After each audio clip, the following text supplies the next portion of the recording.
రాష్ట్ర కాంగ్రెస్ నేతలు ఇప్పుడు రాయ్బరేలీకి క్యూ కడుతున్నారు. అగ్రనేత రాహుల్ గాంధీ ఎన్నికల ప్రచారంలో పాల్గొనేందుకు ఉత్తరప్రదేశ్కు పయనమవుతున్నారు. ఎన్నికల ప్రచారంలో భాగంగా సీఎం రేవంత్ రెడ్డి సైతం త్వరలో రాయ్బరేలీ వెళ్లే అవకాశం ఉందని అంటున్నారు.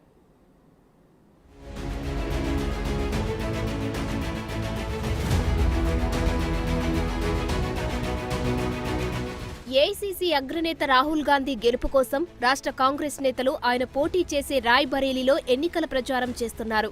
అసెంబ్లీ, పార్లమెంట్ ఎన్నికల్లో రాష్ట్ర కాంగ్రెస్ నేతలకు అండగా అనేక బహిరంగ సభల్లో పాల్గొన్న రాహుల్ గాంధీని గెలిపించేందుకు మంత్రులందరూ రాయ్బరేలీకి పయనమవుతున్నారు.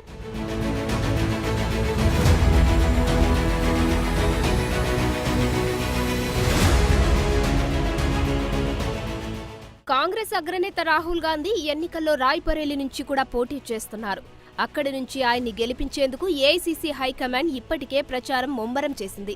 కేరళలోని వాయనాడ్లో సైతం ఆయన పోటీ చేసిన కాంగ్రెస్ కంచుకోటలో ఉన్న రాయ్బరేలీని దక్కించుకోవాలని హైకమాండ్ నిర్ణయించింది. ఈ మేరకు 4వ దశ ఎన్నికలు ముగిసినా రాష్ట్రాల నేతలను ప్రచారంలో భాగస్వామ్యం చేస్తోంది.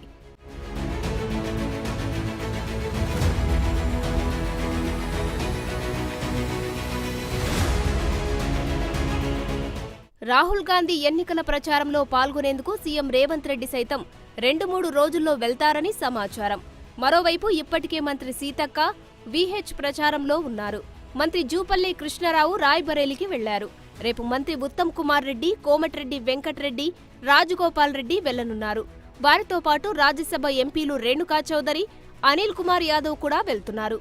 ఇప్పటికే ఉమ్మడి పాలమూరు ఎమ్మెల్యేలు నాగర్ కర్నూల్ ఎంపీ అభ్యర్థి మల్లు రవి రాయ్బరేలీ వెళ్లారు.